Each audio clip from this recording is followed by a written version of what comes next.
Oui, Michel Piccoli, bonsoir. Cette dernière image, c'est vraiment celle de la jalousie. J'espère pour vous que le personnage a d'autres facettes plus enthousiastes.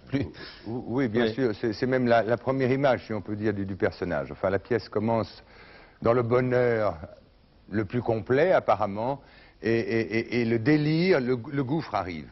Mais ça provoque tout un tas de choses fantastiques. C'est une pièce tout à fait fantastique sur la jalousie, sur l'amour fou, sur la rédemption, sur le temps. On pourrait même dire que c'est une pièce sur le temps guérit toutes les plaies, toutes les misères. Et puis il y a une chose extraordinaire chez Shakespeare, c'est que chaque fois, dans les moments les plus tragiques, parce que c'est une farce aussi cette pièce, Shakespeare adore la farce dans le tragique, à chaque moment, il y a le personnage qui s'arrête et qui dit au public, vous savez, je joue la comédie, c'est du théâtre, je suis acteur. Il s'amuse, Shakespeare lui-même s'amuse avec ses folies, c'est ce qui est admirable. C'est la première fois que vous interprétez Shakespeare, je crois. Oui, c'est la première fois, oui. On peut dire que 88 sera pour vous l'année Shakespeare, parce que bon, on vous voit là dans le Conte d'hiver, et puis il y a ensuite Avignon, avec Hamlet. Oui, j'ai la chance d'être couronné roi des comédiens dans la mise en scène de Chéreau, d'Hamlet.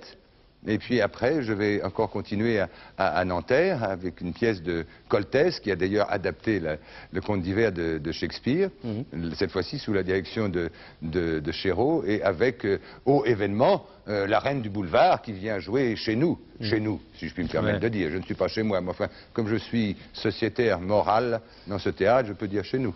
Shakespeare, c'est un passage obligé pour les grands comédiens comme vous, Michel Piccoli? Oh, obligé, non. Il y a beaucoup de grands acteurs qui n'ont jamais joué Shakespeare, mais il ne faut pas prendre Shakespeare comme une décoration. Il faut prendre ça comme une découverte, comme une recherche, comme une aventure merveilleuse.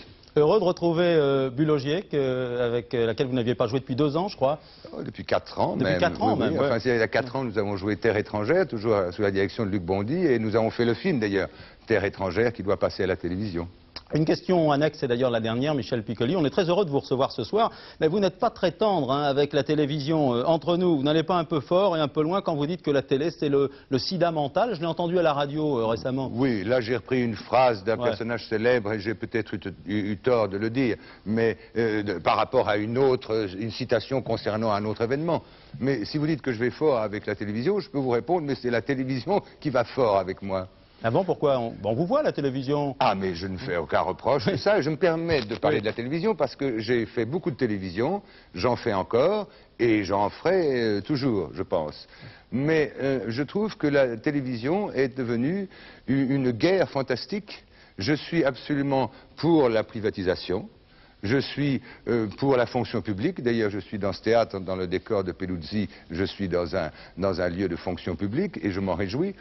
Il ne faut pas oublier d'ailleurs qu'avant 81, les radios, les télévisions ne pouvaient pas être libres. C'était une interdiction d'État fantastique. Fort heureusement, elles sont devenues libres. Et maintenant, cette liberté a disparu. C'est-à-dire que la télévision est devenue la proie de l'argent. Pourquoi on crée plus? Si on crée à la télévision. Regardez, Phèdre en début de semaine, c'était sur Antenne 2. En début de semaine. Oui, 2,5 millions de téléspectateurs, oui, c'est un bien sûr, mais c'est le début de l'année. Et j'attends ce qui se passera jusqu'à la fin de l'année, vous comprenez? Non, Phèdre, c'est admirable. Il y a Apostrophe ce soir sur Antenne 2 aussi, Michel. Mais Apostrophe, Pivot est l'exemple même de ce que peut être la télévision, vous comprenez? Mais à côté de ce que vous me citez... Oui, on peut continuer comme ça, je ne vais pas vous donner toute la liste, Michel Piccoli, on peut continuer. Mais on va essayer de continuer. Cela dit, je suis très heureux de passer à Antenne 2, parce que si j'étais sur TF1, je serais obligé de vous dire, à partir du 8 mars, au Théâtre des Amandiers Nanterre, une pièce de William Shakespeare, le Conte d'hiver, mise en scène par Luc Bondy, à partir du 8 mars, au Théâtre de Nanterre, le Conte d'hiver de William Shakespeare. On arrête là, parce qu'on va être c'est pas ça, mais c'est que ça très peu confraternel après. Ça coûterait trop d'argent au théâtre, on ne peut pas. Merci Michel Piccoli, on vous retrouve donc au Théâtre des Amandiers de Nanterre, je le dis quand même, vous voyez, le 8 mars prochain. Voilà. Merci, on croise les doigts pour vous. À vous, merci. Merci, au revoir.